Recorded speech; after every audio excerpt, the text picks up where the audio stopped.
In this video, we will discuss perfect competition, economic efficiency, and equity in case of general equilibrium.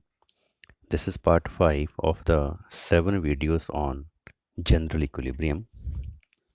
Part 1 is related with introduction and general equilibrium of exchange.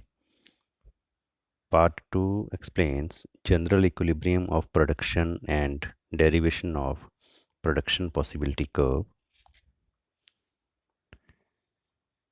Part 3 is related with general equilibrium of production and exchange and Pareto optimality. Part 4 explains marginal conditions for economic efficiency and Pareto optimality.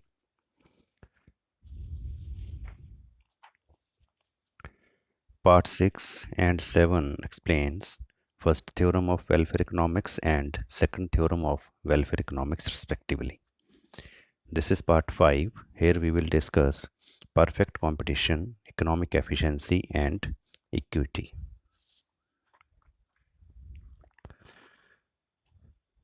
With perfect competition in all input and commodity markets, it means product market में भी perfect competition है and factor market में भी perfect competition है. The three marginal conditions for economic efficiency और Pareto optimum in production and exchange are automatically satisfied. जो perfect competition होता है, परफेक्ट कंपटीशन में जो 3 कंडीशंस हैं Pareto ऑप्टिमैलिटी की, वो अपने आप ही एक्सप्लेन हो जाती हैं. 3 कंडीशंस क्या हैं, जैसे हमने यहाँ पर एक्सप्लेन की हैं इससे पहले वीडियो में.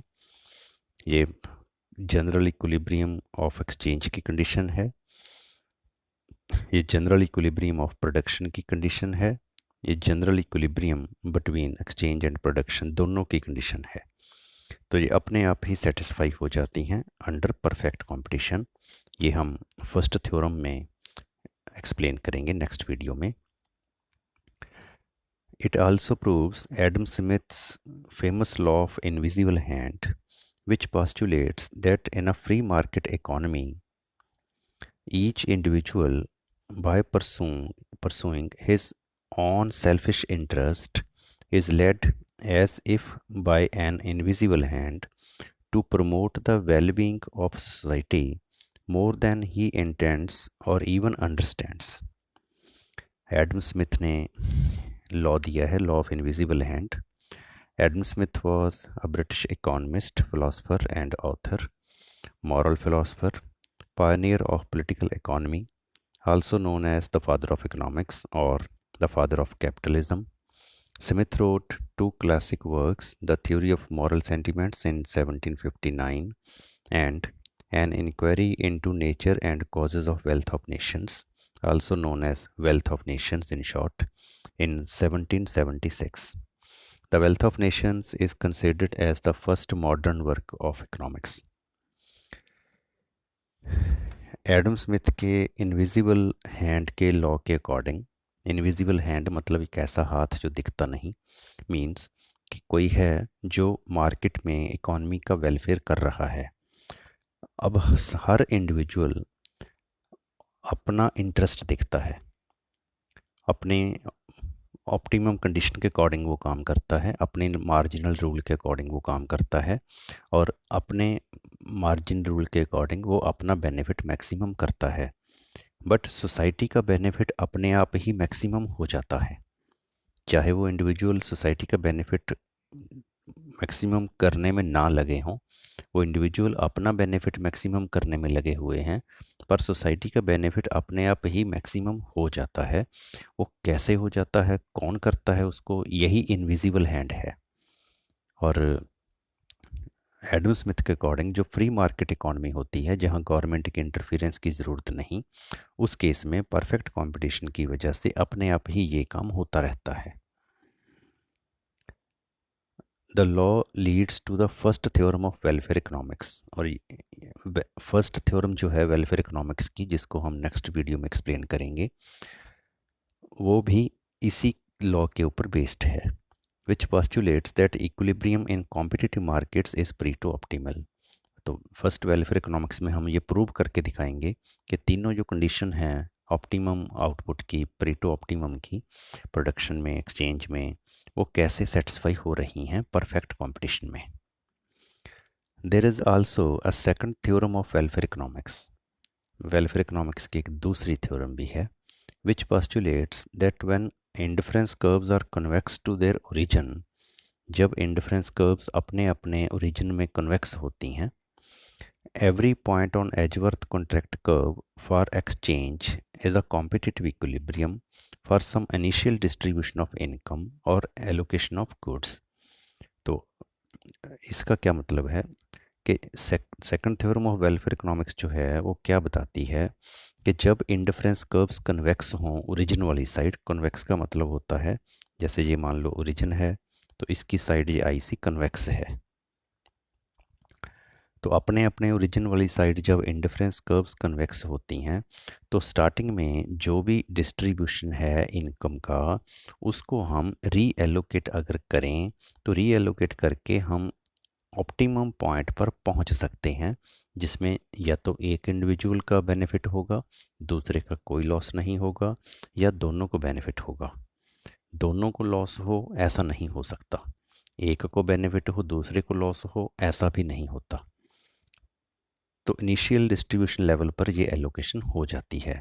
But the significance of second welfare theorem is that the issue of equity in distribution is separate from the issue of efficiency in allocation। इसका क्या मीनिंग है कि जब हम एजवर्थ कॉन्ट्रैक्ट कर्व में, जैसे हमने ये मान लो सबसे पहले वीडियो में एजवर्थ कॉन्ट्रैक्ट कर्व बनाई हुई है कंजम्पशन में, जब हम इस ब्लू लाइन के ऊपर नहीं होते, यहाँ पर कहीं पर होते हैं, तो यहाँ से जब हम इस ब्लू लाइन के ऊपर आते हैं, जैसे मान लो जी से हम एफ पर चले गए, तो इसमें क्या हुआ, इसमें बी को कोई लॉस नहीं हुआ, ए जो था वो फर्स्ट आईसी से थर्ड आईसी पर चला गया, इसका बेनिफिट बढ़ गया। अगर हम जी से डी पर जाएं तो ए को कोई लॉस नहीं हुआ और बी जो था वो वन आईसी से थ्री आईसी पर चला गया। अगर यहाँ पर आ जाएं हम जी से तो दोनों को ही बेनिफिट हो गया, दोनों ही अपनी फर्स्ट आईसी से सेकंड आईसी पर चले गए।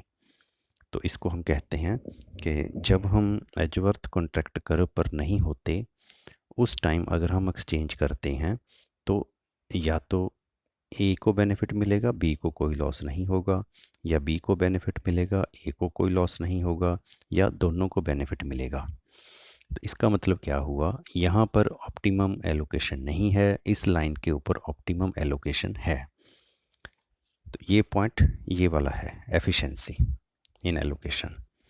तो एफिशिएंसी इन एलोकेशन बनती है, एफिशिएंसी जो है एफिशिएंसी बनती है इस लाइन के ऊपर आकर। जब हम इस लाइन के ऊपर आ जाते हैं तो एलोकेशन में एफिशिएंसी है। अब अगर हम किसी को चेंज करेंगे, यहाँ से लेकर मान लो हम यहाँ पर जाएंगे तो ए का लॉस हो गया, ए 3 से ए 2 पर आ गया, बी को बेनिफिट हो गया, बी 1 से बी 2 पर आ गया। तो ये जो एलोकेशन की एफिशिएंसी है वो चेंज नहीं हुई, क्योंकि पहले ही इस लाइन के ऊपर जो एलोकेशन हुई हुई है, डिस्ट्रीब्यूशन जो हुई हुई है वो बेस्ट हुई हुई है, ऑप्टिमम हुई हुई है। पर इससे होगा क्या, जब हम एफ से ई पर जाएंगे तो वो डिस्ट्रीब्यूशन चेंज होगा इनकम का। डिस्ट्रीब्यूशन चेंज होने से क्या होगा, ए को लॉस हो जाएगा, ए का कुछ पैसा बी के पास चला जाएगा, बी को बेनिफिट हो जाएगा। तो ये जो डिस्ट्रीब्यूशन है, डिस्ट्रीब्यूशन के बारे में फर्स्ट थ्योरम नहीं बताती, ये सेकंड थ्योरम है जो डिस्ट्रीब्यूशन की बात करती है। तो इस पॉइंट से यहाँ कहीं आना, ब्लू लाइन के बाहर अगर हम हैं तो ब्लू लाइन के ऊपर आना, ये है इक्विटी इन ये है एलोकेशन, बेस्ट एलोकेशन।